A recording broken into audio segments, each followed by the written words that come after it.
السلام عليكم ورحمة الله. النهاردة معاكم مطبخ إسماعيل إن شاء الله. هنعمله مربى الفراولة. فكنت في السوق زي العادة مثلا، فلقيت شوية فراولة قدامي فجبتهم. دولت حوالي 3 كيلو مثلا. 3 كيلو. وعليهم حوالي كيلو سكر زي ما انتوا شايفين اهو. تمام. اقلبهم بس كده. اقلبهم. يعتبر بالشربات بتاعهم اللي نازل ده اللي انتوا شايفينه ده. تمام كده. احنا مقطعين الفراولايه 2 أو 3 ايوه ايوه. عشان تدخل في السكر كويس وتنزل الماء بتاعتها. دول هيتسابوا ان شاء الله للصبح كده زي ما هما. ما بيتحطلوش ميه، ماشي يا ما جماعه. تحطلوش ميه، ما هو تحطلوش هيبات اي في حاجه، التلاجة، هيبات في يا اما تعملي التلاجة. الصبح وتسويه بالليل، يا اما تعمليه بالليل وتسويه الصبح. هنوريه لكم الصبح لما ان شاء الله ان هنقول شاء لكم الله. هنعمل ايه الصبح. يلا تصبحوا على خير. رجعنا تاني دلوقتي يا جماعه. احنا امبارح طبعا سبتها من امبارح. بعد ما نضفنا الفراوله وحطينا عليها. هما 3 كيلو. اخدوا معانا حوالي قد ايه؟ كيلو سكر. حوالي كيلو سكر بالظبط. طبعا احنا سيبنا السكر عليها. احنا طبعا الفراوله قطعناها ايه؟ الواحده اللي تيجي يعني معانا اتنين تلاتة اتنين تلاته بنقطعوها كده ونسيبوها. ونقعناها ايه؟ ونقعنا السكر عليها يعني وسيبناها.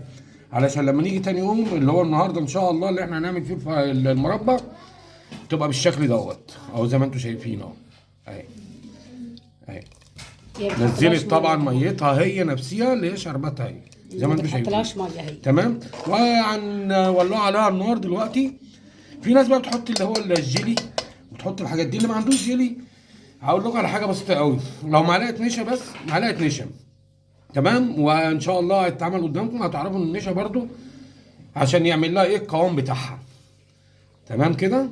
هو اساسا الجيلي عباره عن نشا ولون وحاجات زي كده، يعني مش ما فيهوش حاجه. فاحنا هنعمله ايه؟ يعني هناخده معلقه نشا على الشربات بتاعها دوت يمكن كده. الناس بتحط تمام. وهي النشا. على النار هنضيفوا عليها النشا. بيحطوا تمام. البتاع ده اللي الجيلي عايز عشان يجيب المواد اللي الحافظه. قدامه مثلا الجيل اللي هو بيجيبه هي نفس المكونات ونفس الحاجه. بس عشان يعمل لها القوام بتاعها. تمام. احتاجت حطينا لها، ما احتاجتش يبقى ايه هنقول لكم برضو في اخر الفيديو ان شاء الله. طبعا انا نزلت عشان اشتري علبه مربى برطمان. اقسمت بالله لقيته ب 25 جنيه. ما يعني يا دوبك مش مكمل الربع. فطبعا في اطفال بيحطوها في عندنا في طبق البيت في وخلاص على كذا. كده. وبعدين مش كل يوم مثلا عن حته جبنه على شويه حته مربى. عيالنا تفطر واحنا نفطروا مثلا رايحين شغلنا وكده. زي ما انتم شايفين اهو. وان شاء الله تطلع حاجه كويسه بس مستنيين منكم الدعم بقى. للقناه لان القناه واقفه. القناه فعلا واقفه مش هتمشي غير بدعمكم لينا. تمام كده. وربنا ييسر لنا حالنا اي حاجه بسيطه نقدر نعملوها مع بعضنا هنعملوها. بصوا كده هي على النار اهي دخلت في السوا. انا فرمت حبه منهم في الخلاط مش كلها، يعني خليت حبه كده عشان تديها ايه، تبقى تقيله ويبقى فيها وحايد كده، العيال بيحبوا الوحايد فيها. انا خليت فيها حتت سليمه وضربت الباقي في الخلاط ضربه واحده بس كده عشان ما يبقاش ناعم قوي. هنشوف دلوقتي دخل في السوا على نار هاديه. ما بياخدش ميه خالص. انا قلت في الاول ان هو عايزه تحط له جيلي، عايزه تحط له. انا هجربها بالنشا النهارده. هنشوف هي تبقى عامله ايه بالنشا. انا عاملاها قبل كده بالجيلي. ما صورتهاش بس عاملاها بالجيلي.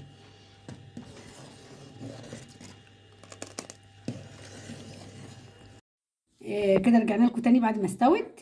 انا ما ضربتها في الخلاط بس مش كلها، ضربت منها جزء. لو تاخدوا بالكم هتلاقوا فيها حتت اهي، في قطع صغيره اهي.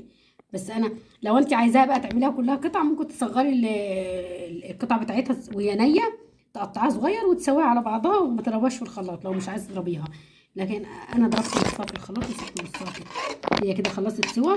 دي يا جماعه 3 كيلو فراوله اخدين كيلو سكر واحد، والطعم حلو قوي، السكر بالزياده كمان. واخدين 3 معالق نشا. لو عايزه تحطي باكو جيلي حطي، بس انا حبيت اجربها بالجيلي بالنشا. بص جميله جدا والسمك بتاعها حلو. هتلاقي السمك بتاعها حلو جدا، يعني لما بعمله كده تقيل مش بيرجع بسهوله. فانا حاطه لها 3 معالق نشا مدوباهم في شويه ميه من الحنفيه صغيرين، شويه ميه صغيرين جدا، 3 معالق كبار بالمعلقه اللي معايا دي. هنعبيها هنا في البرطمانه دي. ده البرطمان ده انا غسلاه ومعقماه. بيبقى متعقم.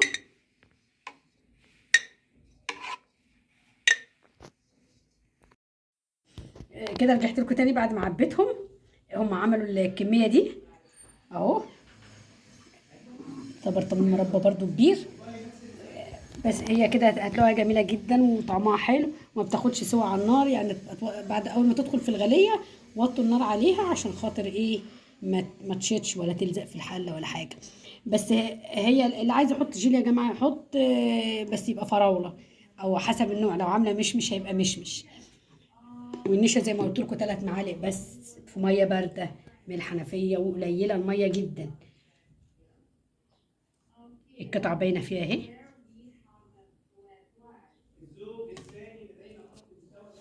يا عيال،